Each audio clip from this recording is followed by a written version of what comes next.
They say some places aren't meant to be explored.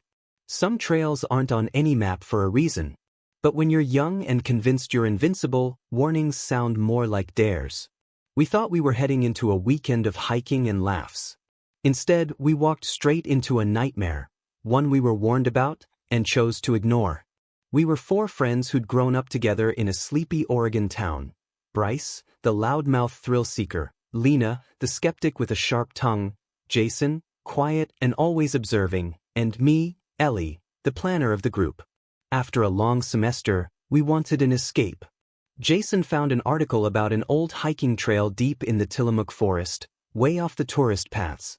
It had no official name, just whispers online, the Devil's Path. Seemed perfect. The plan was to spend the weekend camping out there. Bryce was hyped, claiming it would be raw and real. Lena rolled her eyes but packed anyway. I printed out a map from an obscure blog post, and Jason brought his drone for epic footage, as he put it. We arrived late Friday afternoon.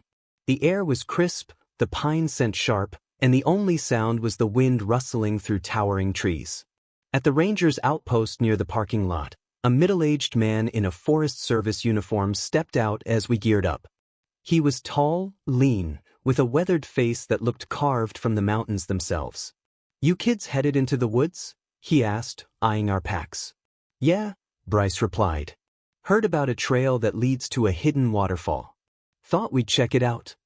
The ranger's expression darkened. "That trail doesn't exist anymore. Was decommissioned years ago." Jason pulled out the folded paper. "We found an old map online. Says it's just past the fire road near marker 12. The ranger stepped closer and lowered his voice. "That's not a place you want to go. Strange things happen in those woods. People go missing. Others come back wrong." Lena scoffed. "With all due respect, that sounds like campfire nonsense." But the ranger didn't flinch. He reached into his jacket and pulled out a small wooden totem, roughly carved, shaped like a twisted, eyeless face. "You see anything like this?" he said, handing it to me. "You turn around and leave. Immediately." His eyes locked with mine. "Promise me." I didn't know what to say. Something in his tone chilled me. But then Bryce laughed. "Appreciate the spooky story, man. We'll be careful." The ranger didn't respond. He just turned and walked back into the outpost. We hit the trail with a mix of curiosity and excitement. The first few hours were smooth. The forest was breathtaking, mist curling between trees, shafts of sunlight piercing the canopy. Jason flew his drone overhead, getting sweeping shots of the untouched terrain.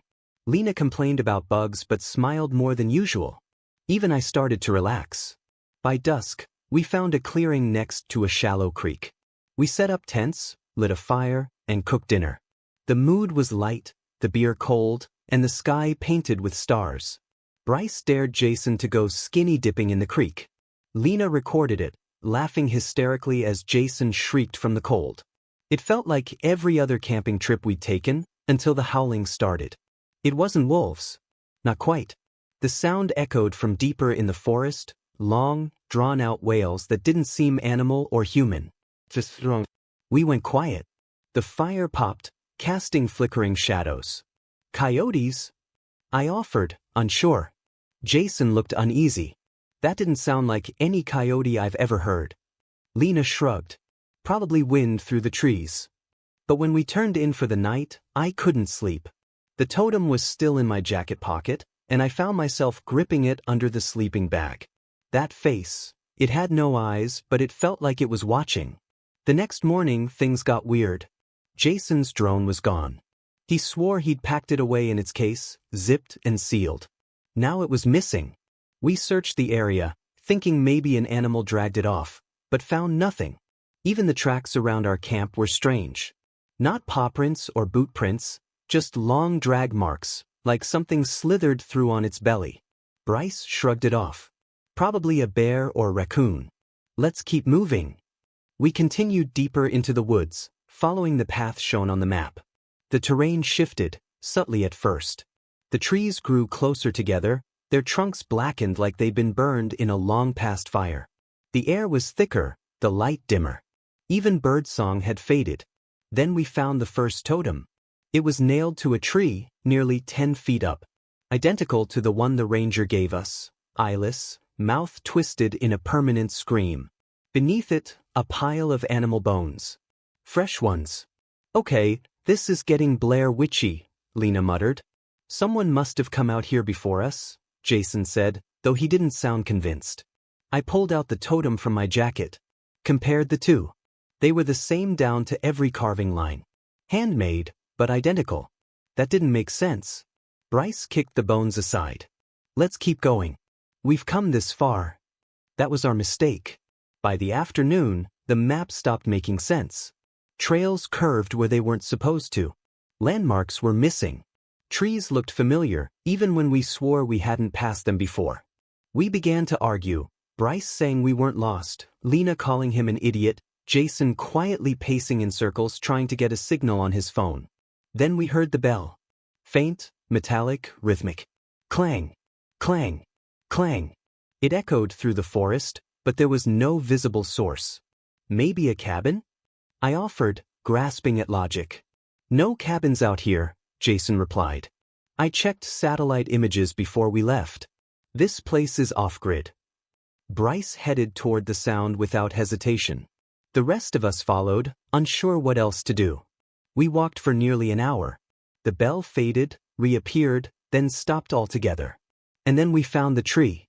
It stood alone in a small clearing, its bark pale and smooth like bone. Hanging from its branches were more totems, dozens of them.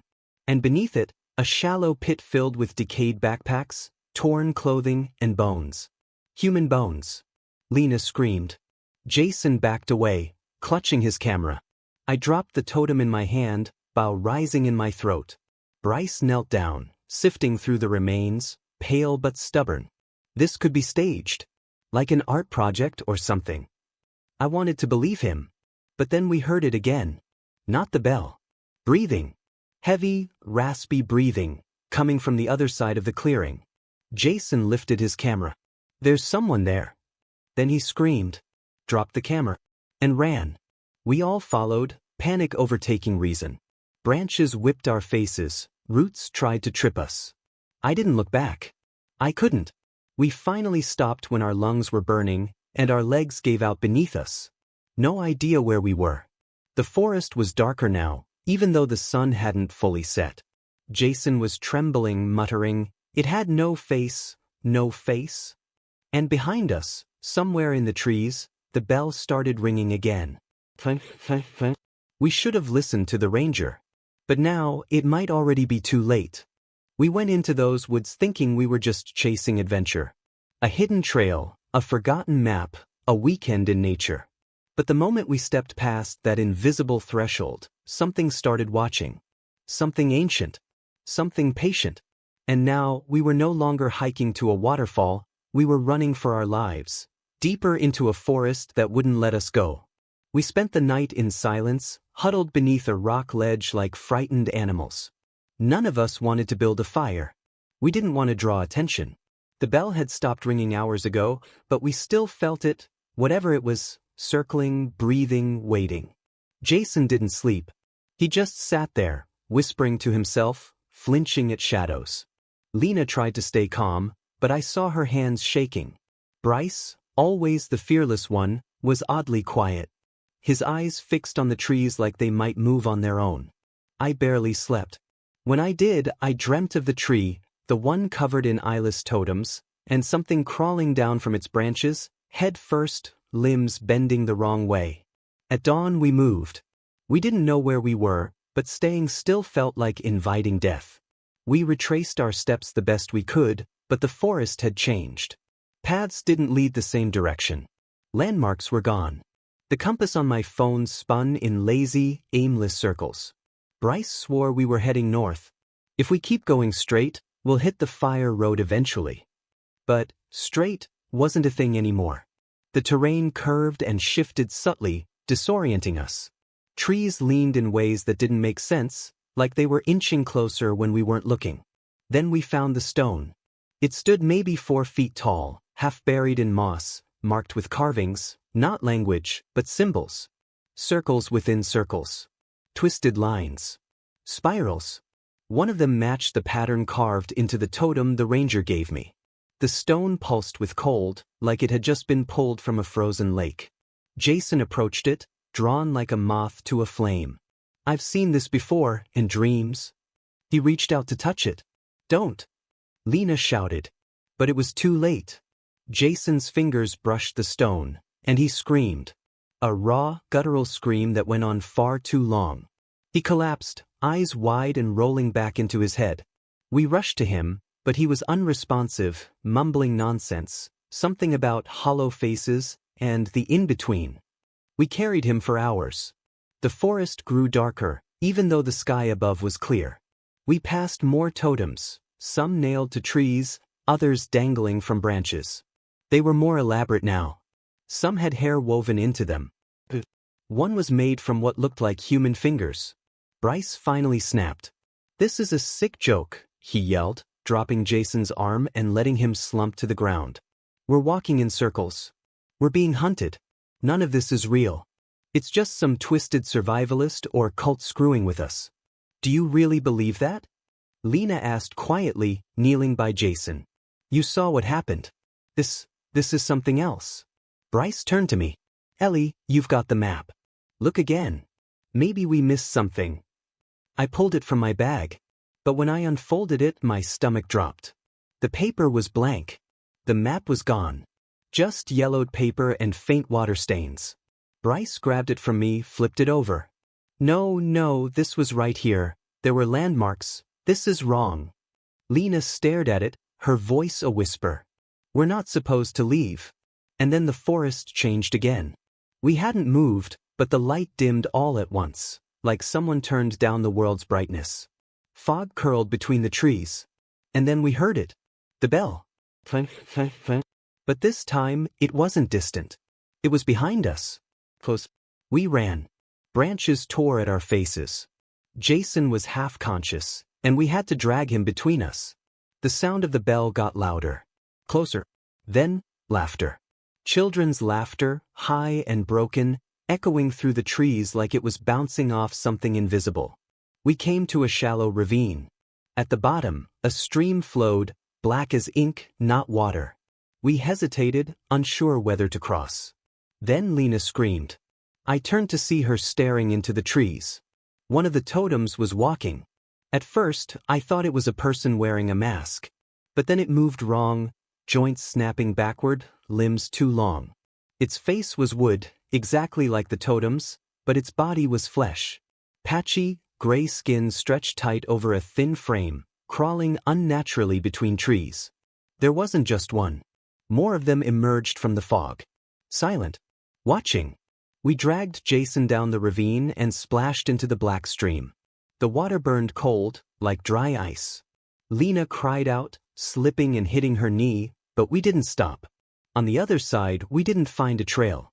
We found the ranger. He was sitting on a stump, shotgun across his lap, face gaunt with exhaustion. When he saw us, he stood. "I told you," he said, voice hollow. "I warned you." "We didn't know," I stammered.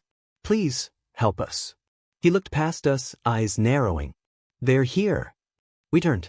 The figures stood at the edge of the ravine, just staring. Not crossing. "They don't like the water," the ranger muttered. "Not when it's running. But it won't stop them forever." Bryce approached him. "You know what's happening. You've seen them. Tell us how to leave." The ranger hesitated, then nodded toward a nearby tree. At its base was a circle of stones, an old fire pit.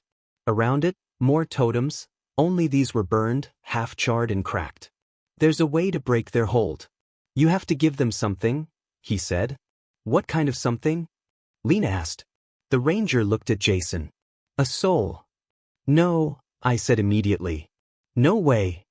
It's the only way. That's how I got out years ago. That's how I've kept them at bay. One soul willingly given. Burned in the old ring. It satisfies them, for a while." We stared at him, horrified. Jason lay motionless, muttering. Bryce stepped back. "That's insane. You expect us to just sacrifice one of our own." "I expect nothing," the ranger said, raising the shotgun. "But they do." A low hum began, coming from the woods. A dozen voices whispering in unison. Then the bells rang again. Closer. Louder. Furious. "They're coming," the ranger said. Jason suddenly sat up. Eyes wide. "I saw them. I saw the hollow faces. They're inside the trees. They want us." He looked at me and smiled. But it wasn't his smile. His eyes were wrong, too black, too deep. "I'll go," he said. "I'm already gone anyway." Jason, no. I reached for him, but he crawled into the stone circle and sat. The ranger handed me a match. Lena sobbed. Bryce turned away.